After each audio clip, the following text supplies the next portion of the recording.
in constitution ya 1995 constitution ye yawaki ettaka liri bannayuganda nga balifuna okusinzira mu tenancies ziri 4: leasehold, freehold, customary ne mailo.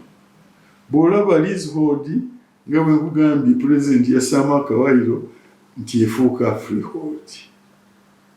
Bwannannyini bw'olubeerera n'olwekyo ekya lease kiba n'okituufu. Ekya customary era bw'olaba sub-article 4 ya 237 ekugamba nti oli ng'afunye certificate ku customary land ayinza ng'akozesa etteeka parliament erisaawo erya Land Act ng'akozesa etteeka eryo ayinza okugifuula freehold customary n'afuna freehold title. Kati freehold is freehold bwannannyini gw'enkomerero. Mailo is freehold. Ekitegeeza nti munnayuganda yenna gavumenti kyeyagala, President Museveni kyayagala, buli munnayuganda abeere ne freehold title. Obwannannyini bw'enkomeredde obwerubeerera in perpetuity. Kati ow'ekibanja ono ky'oba olaba nti no President yassaamu article eyo 237 sub article 8. Article 8 yali kuba temporary kubanga ojja bw'okisoma egamba nti until Parliament enacts a relevant law under sub article 9. Nga tennaba kusa sub article 9 ow'ekibanja alina security of tenure ku mailo, ku leasehold, ku freehold. Kati kiki ekyo kya article 9? Ekya article 9 kya mirundi ebiri kusaawo ki etteeka eriruŋŋamya enkolagana y'ow'ekibanja ne nannyini ttaka nga bwe liweereddwa wali mu sub article 8. N'ekyokubiri etteeka eriwa ow'ekibanja ekyapa. Kwegamba ebyo bwe bikolebwa ng'afunye n'ekyapa, kati article 8 eba tikyali relevant kubanga oli bw'aba alina ekyapa bonna baba benkana n'abalala bonna bannayuganda bali sekiwanga.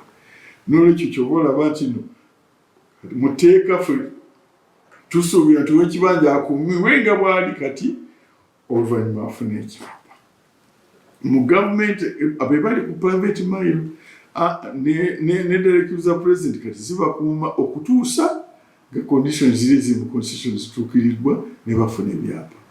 Waliwo talks ate ow'emailo onoomwecompensating otya. Nze njogera nga nze kati personally kubanga amateeka nga tegeera ate manyi historical injustice ab'ebibanja gye basafarinze okuva bano abali emengo kati abazeewo batuta amataka gaffe gano aga public. They have never suffered any injustice. Ettaka be baatutwalako square miles ne bazigabana ffe tusigaza kantu era square miles zaabwe ne ziba preserved under the constitution eya 67. Ate n'akafa akasigalawo public land nako bakatutte ani gonna amagombolola amasaza gonna bakatutte. That's historical injustice etayinza kukkirizibwa. Ky'oba olaba nti etteeka teribakkiriza. Naye kaakati wano banaakolebwa batya bano ababadde n'ebibanja nga bali balina n'abalina ebyapa. Nze kyeŋŋamba nti gwe ekyapa ofuna ki mu ttaka lino kati beneficial interest kiki ogenda okuluzinga ow'ekibanja kino bw'anaafuna ekyapa kyojja okuluzinga ye busuulu oli mu kyalo bw'ettaka bwe liba mu kyalo ziri 5,000 bwe liba mu kibuga simanyi oba 5,000 kakati oba confidence be compensated. So oba ettaka lyo square mile eri mu kyalo that 5,000 ekyo sitemeka. N'ekiva kugamba nze kyeŋŋamba nti olw'okuba nti tekirina nnyo makulu nti batukompensating gavumenti kubanga kyemmanyi nti Saabalwanyi tatera kwagala muntu kuviiramu awo era manyi nti ajja kubaako compensation kyakola. Kakati awo for as a good as katise buli muntu ow'ekyapa ow'ekibanja ayinza okumwayo aka payment naye nga tekali nti ziri awo billions and billions. Nalabako gavumenti baliwanga gavumenti okusasula abamataka bonna billions. Owamataka talina kyafuna ku ttaka. Kireese bulesi insecurity. Ono w'ekibanja kaafuna ekyapa kiboostinga Uganda. Kuba omuntu wanaba alina ekyapa ajja kufuna amaanyi aga developing ekintu nga kimanyi kintu kikyalubeerera, ajja kutwala mu kooti afune mu banka afune security. Naye kati n'ebyapa tebirina makulu kubanga bwe kituuka eri kuliko ab'ebibanja. That's what the fight is. Ekyo kyekijja mu Uganda kitereeza ensi yaffe etereere. Ate wegende nokyo bano aba Buganda Land Board bo balina tenancy ki? Balina leasehold, balina freehold, balina mile o balina leasehold. Okiraba nti kati bali confused, tebamanyi kikyakola. N'abaana abamu ababakolera zi transfers baleese emizibu y'omu ggwanga. Era nga bali civil servant, suubira etteeka ly'aba civil servant liramule abo bagibwe ku mirimu gyabwe gye bakola olw'okufiiriza eggwanga okubba okuparticipatinga mu bubbi buno obukolebwa ng'ettaka ly'abantu eryasigalawo public land. Constitution omufuzi w'amateeka yalikuuma n'alisa mu Crown land, nalino ddala n'alisa mu official estates, official mile. Bwe yali agenda n'alikuuma n'alijjayo n'alifuula freehold land n'alisa mu district boards, boards n'eriri official mile n'alikuuma. Bwe baba obutabanguko n'enkyukakyuka mu 66 still Milton Obote n'alikuuma n'aligamba lino erya public kaligenda mu Uganda Land Commission